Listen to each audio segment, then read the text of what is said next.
നീ എന്നെ ക്വസ്റ്റ്യൻ ചെയ്യൊന്നും വേണ്ട. ഞാനിതൊന്നും അറിയത്തില്ലെന്ന് നീ വിചാരിച്ചല്ലേ? ഇവിടെ എന്നാ നടക്കുന്നതെന്ന് എനിക്കറിയാം.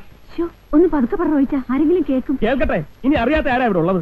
ഇത്രയൊക്കെ പറയാനും വെച്ച് വയ്ക്കാൻ ഞാൻ എന്നാ തെറ്റ് ചെയ്തേ? എന്റെ ഭാര്യ 100% വിശ്വസ്തയായിരിക്കണമെന്ന് എനിക്ക് നിർബന്ധമുണ്ട്. മറ്റൊരുത്തനെ മനസ്സിൽ വെച്ചുകൊണ്ട് എന്റെ കൂടെ ജീവിക്കുന്നത് എനിക്ക് ഇഷ്ടമല്ല. ഇങ്ങനെ ചീപ്പായി സംസാരിക്കരുത്. റോയിച്ചിന്റെ മനസ്സിലിരിപ്പ് ഇതാണെന്ന് ഇപ്പോഴാ മനസ്സിലായത്. ഞാൻ മോളിൽ പോകുന്നതും രാജേട്ടനോട് സംസാരിക്കുന്നതും എന്റെ കൂട്ടുകാരിയുടെ ഭർത്താവെന്ന് നിലയ്ക്കാ, അല്ല റോയിച്ചൻ പറഞ്ഞ തരത്തിലല്ല. നീ കൂടുതൽ ന്യായം ഒന്നും പറയണ്ട. ഞാൻ കൊച്ചു കുട്ടിയൊന്നുമല്ല. റോയിച്ചിന്റെ മനസ്സ് മുഴുവൻ കോംപ്ലക്സാ, അസൂയ. അതെ, ഈ കാര്യത്തിൽ ഞാൻ സ്വാർത്ഥനാണ്. സോഷ്യൽ സ്റ്റാറ്റസിന്റെ പേരും പറഞ്ഞ് ഭാര്യമാർ കാണിക്കുന്ന എന്തും കണ്ട് കണ്ണടച്ച് വിഡ്ഢിവേഷം കെട്ടി നടക്കുന്ന ഭർത്താക്കന്മാരുടെ വിശാല മനസ്ഥിതി ഒന്നും എനിക്കില്ല. റോയിച്ചന് ഞാൻ ഇങ്ങനെയല്ല കരുതിയത്. എന്റെ മനസ്സ് മുഴുവൻ റോയിച്ചന്. ആരെങ്കിലും എന്തെങ്കിലും പറഞ്ഞെന്ന് വെച്ച് റോയിച്ചൻ എന്നോട് മനസ്സുകൊണ്ട് പോലും ഒരു തെറ്റ് ഞാൻ ചെയ്തിട്ടില്ല. വേണ്ട റോയിച്ച, ഇനി നമ്മളൊന്നും ശരിയാവില്ല. റോയിച്ചൻ എന്നെ വിശ്വാസമില്ലെങ്കിൽ പിന്നെ ഞാൻ ഇവിടെ വന്നിട്ട് കാര്യമില്ല. നീ പോകും, എനിക്കറിയാം. നിനക്ക് കുറ്റബോധമുണ്ട്. നിനക്ക് എന്നെ ഫേസ് ചെയ്യാൻ പറ്റുകയില്ല. നിനക്ക് എന്നെ ഫേസ് ചെയ്യാൻ പറ്റുകയില്ല.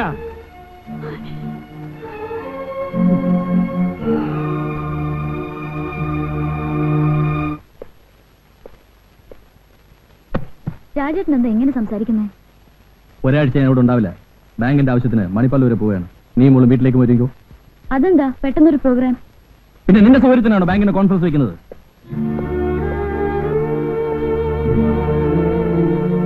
ഞാനെങ്ങും പോകുന്നില്ല. രാജേട്ടൻ പോയിട്ട് വന്നാ മതി. വേണ്ട, ഞാൻ ഇല്ലാതെ നീ ഇവിടെ നിൽക്കണ്ട. രാജേട്ടൻ ഇതിനു മുമ്പ് പോയിട്ടുള്ളപ്പോഴും ഞാനിവിടെ തനിച്ച് നിന്നിട്ടുണ്ടല്ലോ. അതന്നല്ലേ? പക്ഷെ ഇപ്പൊ വേണ്ട. നീ പോകാൻ റെഡിയാവും? ഇല്ല, ഞാൻ എവിടെയും പോവില്ല. രാജേട്ടൻ എന്തോ മറച്ചു വെച്ചാണ് സംസാരിക്കുന്നത്. അതെന്താണെന്ന് എനിക്ക് അറിയണം. കൂടുതലൊന്നും നീ അറിയണ്ട.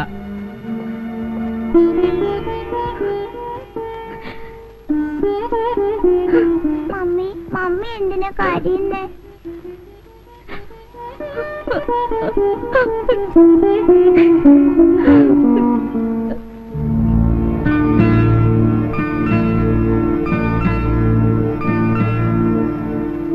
അവന് പെണ്ണോടുത്ത് എന്നെ വേണമെന്നല്ല, പഠിപ്പുണ്ടെന്ന് പറഞ്ഞിട്ട് എന്നതാ കാര്യം? അല്പന്മാരുടെ സ്വഭാവമല്ലേ കാണിച്ചത്? ഒരു ഫ്രണ്ടിന്റെ ഭർത്താവിനോട് മിണ്ടിയെന്നും പറഞ്ഞല്ലേ അവന് സംശയം? അവനെ ഞാനങ്ങനെ വെറുതെ വിടുകയല്ല. ഇരിയാൻ കിടന്ന് ഒച്ച വെച്ചിട്ട് എന്നാ കാര്യം? കെട്ടിയവനും കെട്ടിയവളും ആവുമ്പോ ഇണക്കവും പിണക്കവും ഒക്കെ ഉണ്ടാവും. അതങ്ങ് പറഞ്ഞു കഴിഞ്ഞാൽ തീരുകയും ചെയ്യും. അങ്ങനെ ഒരു തോന്നൽ അവനുണ്ടായിരുന്നെങ്കിൽ ഈ രാത്രിയിൽ ഇവിടെക്കാൻ വരുമായിരുന്നോ? കാഞ്ഞിരങ്ങാട്ട കറിയാച്ചന്റെ മഹത്വമൊന്നും കണ്ടിട്ടല്ല ഞാൻ അവൻ എന്റെ മോളെ കെട്ടിച്ചു കൊടുത്ത്. അവന്റെ ജോലി കണ്ടിട്ടാ. നിങ്ങൾ എന്നത്തിന് ആവശ്യമില്ലാത്തൊക്കെ പറയുന്നേ? റോയെ ചെന്ന് കണ്ട് പിള്ളേരുടെ വഴക്ക് തീർക്കാൻ നോക്ക്. ഒരു കള്ളം പറഞ്ഞു നിന്നെ ഇങ്ങോട്ട് പറഞ്ഞു വിടേണ്ട ആവശ്യം രാജ്മോഹനുണ്ടോ? രാജേട്ടൻ ആകെ മാറിയിരിക്കുക. ഒരു ദിവസം നന്നായിട്ട് കുടിച്ചോണ്ടാ വന്നത്. അവൻ കുടിച്ചോണ്ട് വരാൻ അവിടെ എന്താ ഉണ്ടായത്? എന്താണെന്ന് എനിക്ക് അറിഞ്ഞൂടാ. രാജേട്ടൻ ഈയിടെയായിട്ട് എന്തൊക്കെയോ സംശയങ്ങളാ. ചേച്ചിയോടോ? അതേതായാലും ഉണ്ടാവില്ല. ഒരു കാര്യമില്ലാതെ അവൻ ഇങ്ങനെയൊക്കെ കാണിക്കൂ. നീ എന്തെങ്കിലും വിട്ടിത്തം കാണിച്ചിരിക്കും. ഞാൻ താഴെ പോകുന്നതും റോയിച്ചനോട് സംസാരിക്കുന്നൊന്നും രാജേട്ടന് ഇഷ്ടമല്ലെന്ന് തോന്നുന്നു. എന്ന് രാജ്മോഹൻ നിന്നോട് പറഞ്ഞു? രാജേട്ടന്റെ പെരുമാറ്റത്തിലും സംസാരത്തിലും അങ്ങനെ തോന്നുന്നു. നിനക്ക് നിസ്സാര കാര്യം മതിയല്ലോ കരയാൻ. ഒരാഴ്ച കഴിഞ്ഞ് അവൻ വരുമ്പോ നിന്നെ ഒന്ന് കൊണ്ടുപോയിക്കോളും. രാജേട്ടൻ എനിക്കറിയില്ലേ. രാജേട്ടൻ എങ്ങും പോയിട്ടുണ്ടാവില്ല. ഷൈനി റോയിച്ചനോട് പിണങ്ങി വീട്ടിൽ പോയിരിക്കുക. ആഹാ, അപ്പോൾ നിങ്ങൾ കൂട്ടുകാരികൾ രണ്ടുപേരും കൂടി എന്തോ ഒപ്പിച്ചിട്ടുണ്ട്. ഞാനൊന്ന് അന്വേഷിക്കട്ടെ. എന്തൊക്കെയാ രാജായി കേൾക്കുന്നത്? ആരെങ്കിലും എന്തെങ്കിലുമൊക്കെ പറഞ്ഞുവെന്ന് കരുതി ഭാര്യയും കുട്ടിയും ഒക്കെ വീട്ടിലേക്ക് പറഞ്ഞയക്കാന്ന് വെച്ചാൽ കുടുംബക്കാർക്ക് പറ്റിയ പണിയാണോ മോനെ? കുടുംബവും ജീവിതവും ഒക്കെ ആവുമ്പം ചെറിയ ചെറിയ തെറ്റുകളും കുറ്റങ്ങളും ഒക്കെ ഉണ്ടാവും. അതൊക്കെ പരസ്പരം പറഞ്ഞു തീർക്കാതെ മനസ്സിൽ വെച്ചുകൊണ്ട് പെരുമാറുക എന്ന് പറഞ്ഞാൽ എന്താ ഉണ്ടായെന്ന് നീ ഇതുവരെ സീതയോട് ചോദിച്ചിട്ടില്ല. അതാ നീ ചെയ്ത തെറ്റ്. പിന്നെ നിനക്ക് ഇങ്ങനെ ഒരു ധാരണ ഇപ്പോഴും നിന്റെ മനസ്സിലുണ്ടെങ്കിൽ ഇനി ഇവിടെ താമസിക്കണം. വേറൊരു വീട് നോക്കി നിങ്ങൾ അങ്ങോട്ട് താമസം മാറ്റി. അതല്ലേ നല്ലത്? നീ മണിപ്പാലിൽ പോകുന്നത് കള്ളം പറഞ്ഞ് ഇവിടെ കുത്തിരിക്കുക. അവൾ അതും പറഞ്ഞാ കരച്ചില്.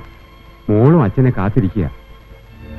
രാജ, ആരെങ്കിലും ഇതൊക്കെ അറിഞ്ഞാൽ നിന്റെ വിലയ്ക്കും നിലയ്ക്കും തന്നെയല്ലേ മോശം. മോനെ, ഞാൻ ഇറങ്ങുന്നു. നീ എപ്പോഴാ അങ്ങോട്ട് വരുന്നത്?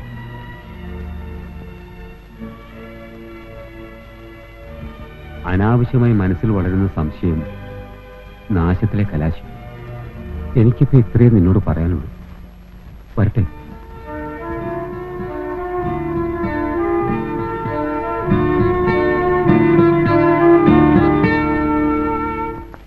ഷൈനി, ഷൈനി, മോളെ ഷൈനി, അവൾ എവിടെ പോയി? ഷൈനി അങ്ങോട്ട് വന്നില്ലേ? ഇല്ല. അങ്ങോട്ടാണല്ലോ പോന്നത്. അങ്ങോട്ടാണ് വന്നെന്ന് നിനക്കെന്താ എത്ര ഉറപ്പ്?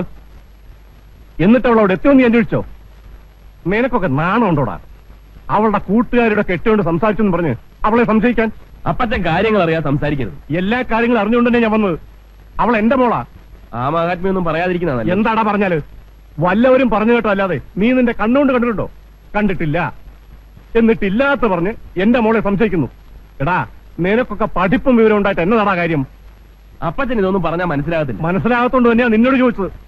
എടാ, താഴെ മുകളിലുമായി താമസിക്കുന്നവരാവുമ്പോ അങ്ങോട്ടും ഇങ്ങോട്ടും പോക്കും വരും സംസാരം ഉണ്ടാവും, പ്രത്യേകിച്ച് കൂട്ടുകാരികളാവുമ്പോ. അതിന് ഇങ്ങനെയൊക്കെ സംശയിക്കാൻ പോയാ നീയൊക്കെ എങ്ങനെ ജീവിക്കൂടാ? ഒരുത്തന്റെ ഭാര്യയായിട്ട് ജീവിക്കുമ്പോൾ അതിന് കുറെ ലിമിറ്റ്സ് ഉണ്ട്. അതിൽ കൂടുതലാകുകയെന്ന് വെച്ചാൽ തെറ്റ് ചെയ്ത ആരും ഒരിക്കലും തെറ്റാണെന്ന് സമ്മതിക്കാറില്ല. എന്റെ മോളെ പറ്റി അനാവശ്യം പറഞ്ഞാലുണ്ടല്ലോ. എല്ലാ തന്തമാർക്കും മക്കളെ പറ്റി അങ്ങനെ തോന്നും. 6 മാസമായിട്ട് അവൾ എന്റെ കൂടെയാ ജീവിക്കുന്നത്. എനിക്കറിയാവുന്ന പോലെ നിങ്ങൾക്കാർക്കും അവളെ കുറിച്ച് അറിയത്തില്ല. ഓ, അപ്പൊ എന്റെ മോളാ തെറ്റുകാരിയല്ലേ? ഇനി നിന്നോട് സംസാരിച്ചിട്ട് കാര്യമില്ല. എനിക്കൊന്നറിയണം, എന്നതാ നിന്റെ ഉദ്ദേശം? എന്നാ നീ ഒന്നും മിണ്ടാത്തെ? എന്റെ മോളെ നിനക്ക് ഉപേക്ഷിക്കണോ? പറ. അങ്ങനെ നീ പറഞ്ഞാൽ ഞാൻ നിന്റെ കാല് പിടിക്കുന്നൊന്നും നീ കരുതണ്ട. അവളെ വിശ്വാസമില്ലാത്ത തരത്തിന്റെ കൂടെ എന്റെ മോളെ പറഞ്ഞേക്കാൻ ഞാൻ തയ്യാറല്ല. നിനക്ക് വേണ്ടെന്ന് കരുതി എന്റെ മോള് വീട്ടിൽ ഇരുന്നു പോകുന്നില്ല. ഓ, ക്രിസ്ത്യാനിക്ക് 2ാം കെട്ട് പാടില്ല എന്നൊരു നിയമം ഉണ്ടല്ലേ? എനിക്കറിയാം. ഞാൻ പോയി മെത്രാനെ കാണും, അതും അല്ലെങ്കിൽ വേറെ വഴി നോക്കും. ഇവിടെ കോടതിയും വക്കീലൊക്കെ ഉള്ളത് അതിനു വേണ്ടിയാ. നമുക്കിനി കോടതി വെച്ച് കാണാം. അപ്പച്ചന്റെ തീരുമാനം അങ്ങനെയാണെങ്കിൽ അങ്ങനെ തന്നെ. അങ്ങനെ തന്നെ.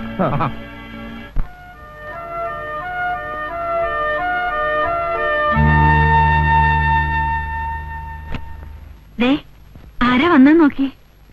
ആ, എന്താടേ പെണ്ണും പടക്കോഴിക്കായപ്പോ നമ്മളെയൊക്കെ മറന്നല്ലേ? ഏയ്, അതൊന്നുമല്ല, കുറച്ച് തിരക്കിലായിരുന്നു. ആ, ഇരിക്കെ. ഹണിമൂണൊക്കെ ആഘോഷിച്ച് ലോകം മുഴുവൻ ചുറ്റി നടക്കുകയായിരുന്നല്ലേ നിന്റെയൊക്കെ സമയം. ഷൈനി എന്താ കൊണ്ടുവരാഞ്ഞത്?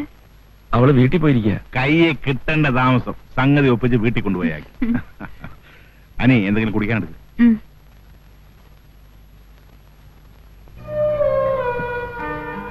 എന്നതാടേ മുഖം വല്ലാതിരിക്കുന്നത്? ഉറക്കവിളപ്പ് കൂടിയതുകൊണ്ടാണോ? ആ, പിന്നെ എന്നതൊക്കെയാ വിശേഷങ്ങള്? ഞാൻ ചേട്ടായി ഒന്ന് കാണാമെന്ന്. എന്നതാ കോള്? വല്ല കേസുവാണോ? അതേക്കുറിച്ചൊന്ന് ആലോചിക്കാനാ. ആരാ കക്ഷി? ഞാൻ തന്നെയാ. എന്നതാ പ്രശ്നം? ചേട്ടത്തി കേൾക്കണ്ട.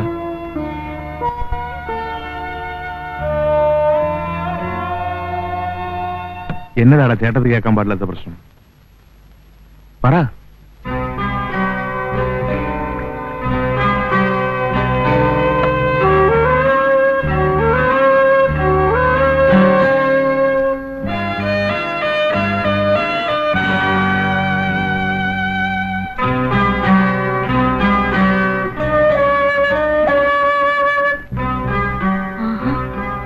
ഡോർ ലോക്ക് ചെയ്ത് 2ആളും കൂടെ എന്നെ എടുക്കും. അവിടെ കാപ്പി കുടിക്കുന്നതിന് മുമ്പ് തുടങ്ങിയോ?